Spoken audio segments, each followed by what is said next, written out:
Vera Kristina, NIM 16/2018-005. Saya akan menyajikan materi tentang materialitas, risiko audit, dan strategi audit awal. Simak video berikut ini.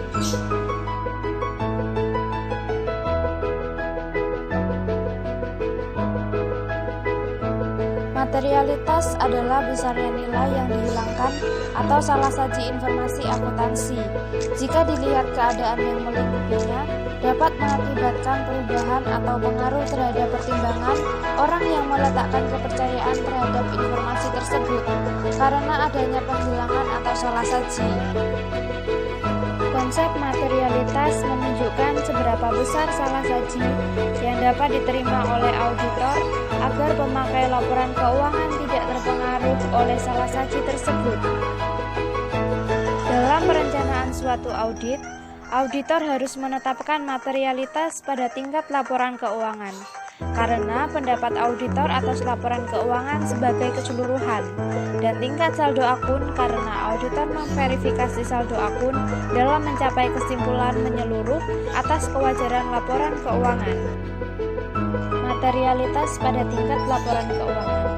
Auditor menggunakan dua cara dalam menerapkan materialitas, yaitu pertama, auditor menggunakan materialitas dalam perencanaan audit dengan membuat estimasi materialitas karena terdapat hubungan terbalik antara jumlah dalam laporan keuangan yang dipandang material oleh auditor dengan jumlah pekerjaan audit yang diperlukan untuk menyatakan kewajaran laporan keuangan.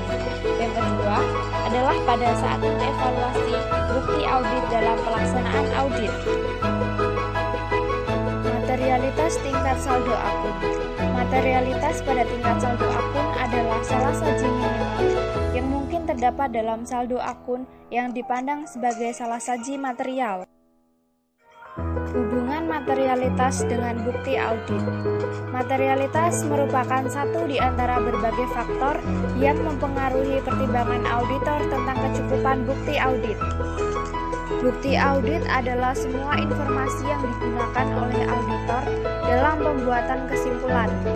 Bukti audit termasuk di dalamnya adalah 1. Catatan akuntansi yang menghasilkan laporan keuangan. Yang kedua, informasi lainnya yang berhubungan atau terkait dengan catatan akuntansi dan mendukung alasan logis dari auditor tentang laporan keuangan yang layak. Risiko audit. Risiko audit adalah risiko yang terjadi dalam hal auditor tanpa disadari tidak memodifikasi pendapatnya sebagaimana mestinya atas suatu laporan keuangan yang mengandung salah saji material. Jadi, semakin pasti auditor dalam menyatakan pendapatnya, semakin rendah risiko audit yang ditanggung. Bagian risiko audit. Risiko audit keseluruhan, yaitu berkaitan dengan laporan keuangan sebagai keseluruhan. Artinya, memandang sebuah laporan keuangan sebagai satu kesatuan yang menyeluruh. Risiko audit individual berkaitan dengan setiap saldo akun individual yang dicantumkan dalam laporan keuangan. Artinya, memandang saldo akun dalam laporan keuangan secara individual. Unsur risiko audit. Yang pertama adalah risiko bawaan. Berarti kerentanan suatu saldo akun atau golongan transaksi terhadap suatu salah saji material dengan asumsi bahwa tidak terdapat kebijakan dan prosedur pengendalian intern yang terkait.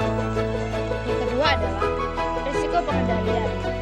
Risiko sebagai akibat auditor tidak dapat mendeteksi salah saji material yang terdapat dalam suatu asersi. Yang ketiga adalah risiko deteksi. Risiko terjadinya salah saji material dalam suatu asersi yang tidak dapat dicegah atau dideteksi secara tepat waktu oleh auditor.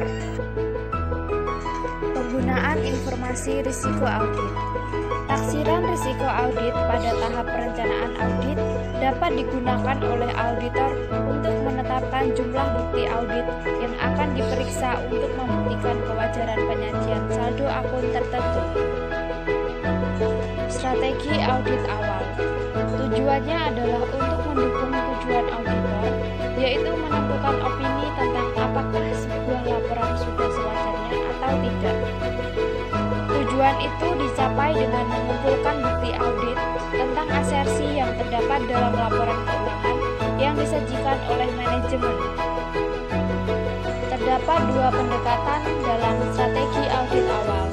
Yang pertama adalah pendekatan terutama substantif, yang berarti auditor mengumpulkan semua atau hampir semua bukti audit, pengujian substantif, dan auditor sedikit meletakkan kepercayaan atau tidak mempercayai pengendalian intern. Yang kedua adalah risiko pengendalian rendah. Dalam pendekatan ini, auditor meletakkan kepercayaan penuh terhadap pengendalian, dan sebagai akibatnya, auditor hanya melaksanakan sedikit pengujian substantif.